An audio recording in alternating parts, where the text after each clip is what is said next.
শুভ সকাল বন্ধুরা, সবাই কেমন আছো? নিশ্চয়ই খুব ভালো আছো। আজ সকালে চলে এসেছি নতুন একটা টিফিনের রেসিপি নিয়ে। আজকে তৈরি করব চাউমিন সয়াবিন দিয়ে।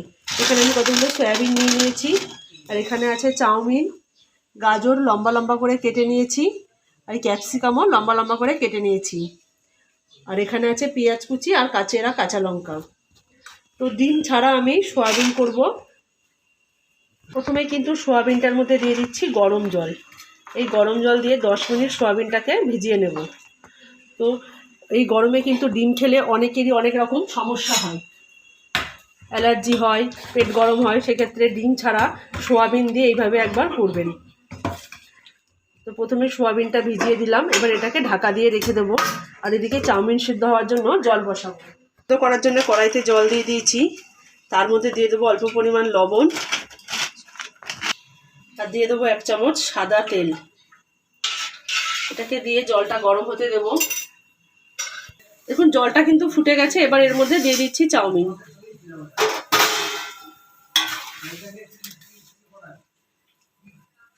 এই চাউমিনটা দিয়ে 1 মিনিট মতো রাখবো, গরম জলের মধ্যে ফুটে যাবে।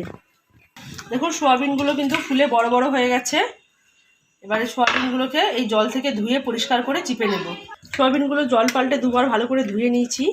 এবার কিন্তু এগুলোকে এইভাবে চিপে নিচ্ছি।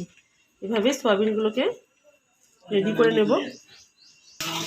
দেখুন চাউমিনটা কিন্তু সেদ্ধ হয়ে গেছে। এই যে দেখুন, এই যে হাত দিয়ে ধরলে ভেঙে যাচ্ছে। এবার এটাকে আমি একটা ঝুড়িতে ঢেলে জলটা ঝরিয়ে নিচ্ছি। ঝুড়িতে নিয়ে নিয়েছি।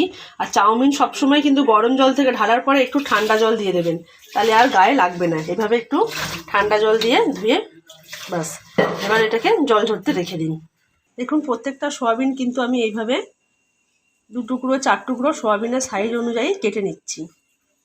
এই যে দেখুন এইভাবে, এই যে এভাবে কেটে নিচ্ছি। সবগুলো এইভাবে ছোট ছোট টুকরো করে নেব।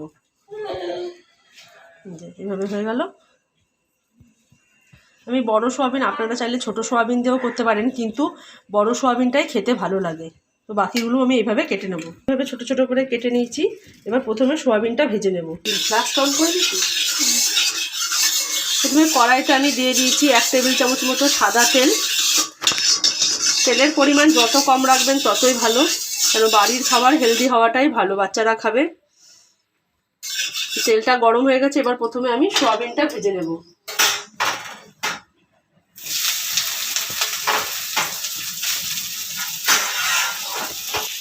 প্রথমে সেদ্ধর সময় জলে নুন দেওয়া ছিল, তারপরেও আমি এখানে অল্প একটু লবণ দেবো ভাজার সময়। কতটা সেদ্ধর সময় দিয়েছেন সেই আন্দাজে ভাজার সময় দেবেন। এবার এটাকে আমি এভাবে একটু ভেজে নেব। আপনারা যদি বাদাম দিতে পছন্দ করেন, এখানে বাদামও ভেজে তুলে নিতে পারেন। তো আমরা বাদাম দেবো না, তাই আমি বাদাম ভাজিনি। দেখুন সয়াবিনটা ভাজা হয়ে গেছে। এই মিনিট 2 মতো, 1-2 মিনিট এরকম একটু হালকা নেড়ে নেবেন। খুব বেশি ভাজবেন না, ভাজলে কিন্তু সয়াবিন ছাবড়া ছাবড়া খেতে হয়ে যাবে, ভালো লাগবে না। এবার এটাকে আমি তুলে নিচ্ছি। এবার ওই কড়াইতে আমি দিয়ে দিয়েছি আরও অল্প একটু সাদা তেল।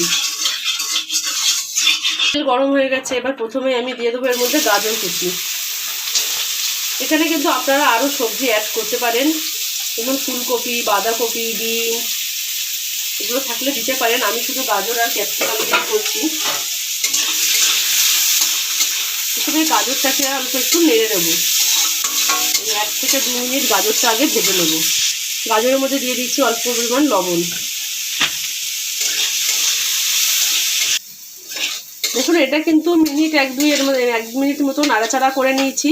এবার এর মধ্যে দিয়ে দেবো ক্যাপসিকাম আর কুচনো পেঁয়াজ। ক্যাপসিকামটা আগে দিইনি, কারণ এটা বেশি ভাজা হয়ে যাবে। ক্যাপসিকামটা একটু কম ভাজা হলেই খেতে ভালো লাগবে, তাই গাজরটা অর্ধেক ভাজা হওয়ার পরে ক্যাপসিকামটা দেবেন। আর এবার এর মধ্যে দিয়ে দেবো কুচনো পেঁয়াজ আর কাঁচা লঙ্কা। যারা আপনারা নিরামিষ খাবেন তারা পেঁয়াজ নাও দিতে পারেন। অনেকে নিরামিষ খেলেও কিন্তু পেঁয়াজ খায়, তো যেটা যার যার নিজস্ব ব্যাপার। আমিও এখানে পেঁয়াজ দিয়েছি। আপনারা যদি পেঁয়াজ খাবেন মনে করবেন দেবেন, না হলে পেঁয়াজ ছাড়াও কিন্তু খেতে ভালো লাগবে। এবার পেঁয়াজ আর ক্যাপসিকাম দেওয়ার পরে কিন্তু আরও একটু লবণ দেবো, যেহেতু পেঁয়াজ আর ক্যাপসিকামে লবণটা খেতে ভালো লাগবে। এবার এটা দিয়ে আরও 1 মিনিট নাড়াচাড়া করব। দেখুন এবারে ক্যাপসিকাম আর পেঁয়াজটা কিন্তু ভাজা হয়ে গেছে, কিন্তু অথচ এর ক্রাঞ্চি ভাবটাও আছে। দেখুন গলে গেছে, গাজরও গলে গেছে, কিন্তু ক্যাপসিকামের যে ক্রাঞ্চি ভাব সেটা থাকবে আর পেঁয়াজটাও থাকবে। এবার এর মধ্যে আমি দিয়ে দেবো সিদ্ধ করে রাখা চাউমিন।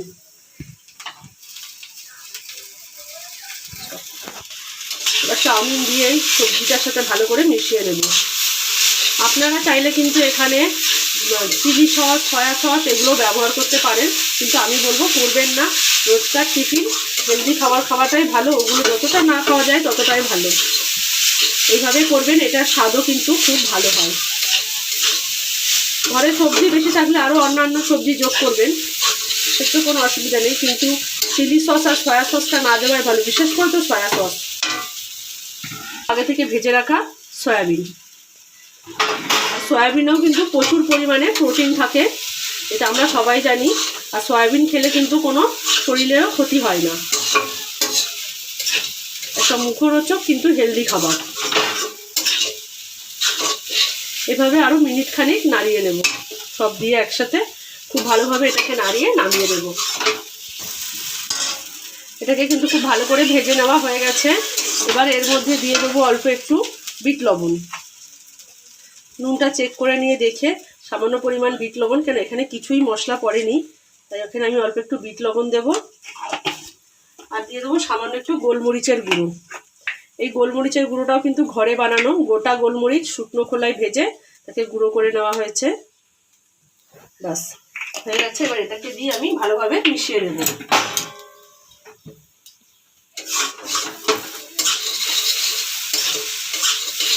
এভাবে এটাকে নাড়াচাড়া করে নামিয়ে নেব, বন্ধ করে দিচ্ছি। হয়ে গেছে আমার চাউমিন, হয়ে গেছে আমার একদম ভেজ চাউমিন। আর এর উপর থেকে দিয়ে দেবো একটু শসা কুচি, দিয়ে দেবো অল্প পরিমাণের পেঁয়াজ কুচি,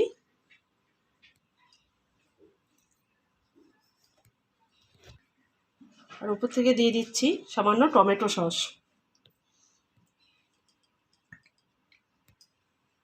এইভাবে টিফিনটা বানিয়ে পরিবেশন করুন, খেতে যেমন ভালো হবে স্বাস্থ্যের পক্ষেও তেমন ভালো হবে। তো রেসিপিটি প্রথম থেকে শেষ পর্যন্ত দেখার জন্য সবাইকে অনেক ধন্যবাদ। আর প্লিজ আমার চ্যানেলটা সাবস্ক্রাইব করে লাইক, শেয়ার, কমেন্ট করুন, আমার পাশে থাকুন।